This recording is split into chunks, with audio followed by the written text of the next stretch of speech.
Josiah Franklin, formerly of Ecton, late of Banbury, had landed in Boston in 1683 after 8 weeks on the ocean with a wife, Anne, and 3 children, Elizabeth 5, Samuel 2, and Hannah, a baby.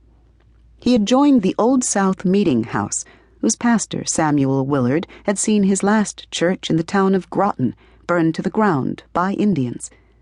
Government, he preached, is God's ordinance. Josiah held prayer meetings at his house. "I was moved last night at Mr. Josiah Franklin's," his neighbor Samuel Sewell wrote in his diary. "I got Brother Franklin to set the tune, which he did very well. He had a beautiful voice." He had settled in a crooked, noisy city of 10,000 souls, ruled by the King of Kings. In the winter it was dark and it was cold, colder than anyone raised in England had ever known. He died, but more often he made candles to light the night. He made soap. He tinkered. His family grew. In 1689, his wife died after being brought to bed for the 7th time. Then he, a widower with 5 young children, 2 of their children had died in infancy, sailed to Cape Cod to buy mutton fat from a sheep farmer to make tallow for candles. On the boat ride home, he met the venturesome daughter of a dissident. When Abiah Folger moved from Nantucket to Boston to become Josiah Franklin's wife, she brought with her a root of mint from her mother's garden and planted it in the yard of her husband's house. "Let no changes change you," Peter Folger told his children. 5 months after the wedding, she was pregnant. "All things within this fading world hath end," the Boston poet Anne Bradstreet wrote in Before the Birth of One of Her Children. Men waged wars, but for women each birth was another battle. No woman dared imagine herself spared, not by grace, not by wealth.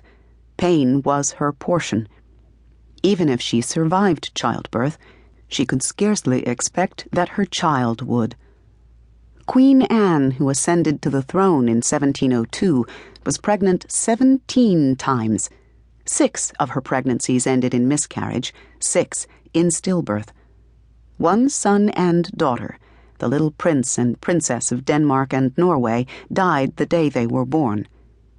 Anne Sophia, not yet 1, was carried away by smallpox, along with her sister Mary, not yet 2. William reached 10 only to be taken. All the king's horses and all the king's men.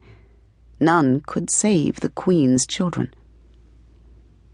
Abiah Folger Franklin fared far better than her queen.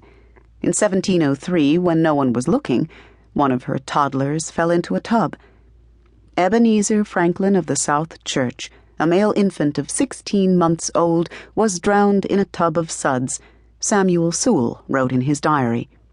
And Thomas, not yet 3, died in 1706.